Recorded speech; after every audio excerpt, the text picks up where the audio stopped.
വിമതരുടെ നീക്കങ്ങൾക്കൊത്ത് നീങ്ങിയ ഫാദർ വർഗീസ് മണവാളൻ അച്ഛന് ഒടുവിൽ നാണം കെട്ട പടിയിറക്കം. മുൻ apostolic administrator Mar Bosco Puthur father മണവാളനെ ബസിലിക്ക അഡ്മിനിസ്ട്രേറ്റർ ചുമതലയിൽ നിന്ന് നീക്കിയെങ്കിലും ഫാദർ മണവാളൻ കടിച്ചു തൂങ്ങിക്കിടന്നു.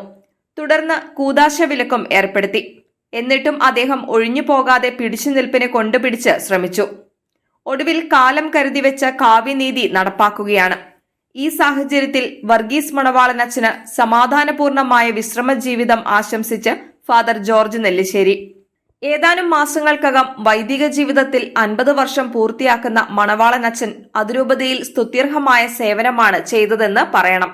എറണാകുളത്തും കല്യാൺ രൂപതയിലും അദ്ദേഹം ഒരു കരിസ്മാറ്റിക് പ്രവർത്തകനായി അറിയപ്പെട്ടു. കിഴക്കമ്പലം, മലയാറ്റൂർ തുടങ്ങിയ ഇടവകകളിൽ വികാരിയായിരുന്നു. Family അപ്പസ്തോലറ്റിന്റെയും renewal സെന്ററിന്റെയും ഡയറക്ടറായിരുന്നു. പക്ഷേ അവസാനം അച്ഛന് കാലിടറി എന്ന് പറയാതെ വയ്യ. ബസിലിക്ക ഇടവകയുടെ അഡ്മിനിസ്ട്രേറ്ററായാണ് അച്ഛൻ നിയമിതനായത്, വികാരിയായിട്ടല്ല.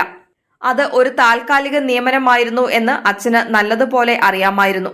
അതുകൊണ്ട് മാറാൻ പറഞ്ഞപ്പോൾ അച്ഛൻ മാറണമായിരുന്നു. അച്ഛന്റെ മുൻഗാമി പൂതവേലിയച്ഛൻ അന്യായമായി എന്ന് വേണമെങ്കിൽ പറയാം. മാറാൻ പറഞ്ഞപ്പോൾ യാതൊരു എതിർപ്പും കൂടാതെ മാറി. അച്ഛൻ കടിച്ചു തൂങ്ങിക്കിടന്നു. ചില തറവേലകളൊക്കെ ചെയ്തു.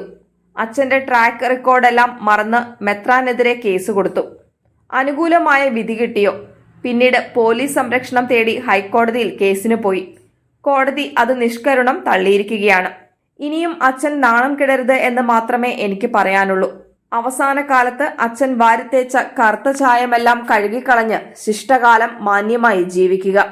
അച്ഛന് സ്വാസ്ഥ്യപൂർണമായ വിശ്രമ ജീവിതം ഫാദർ ജോർജ് നെല്ലിശ്ശേരി ആശംസിക്കുന്നു.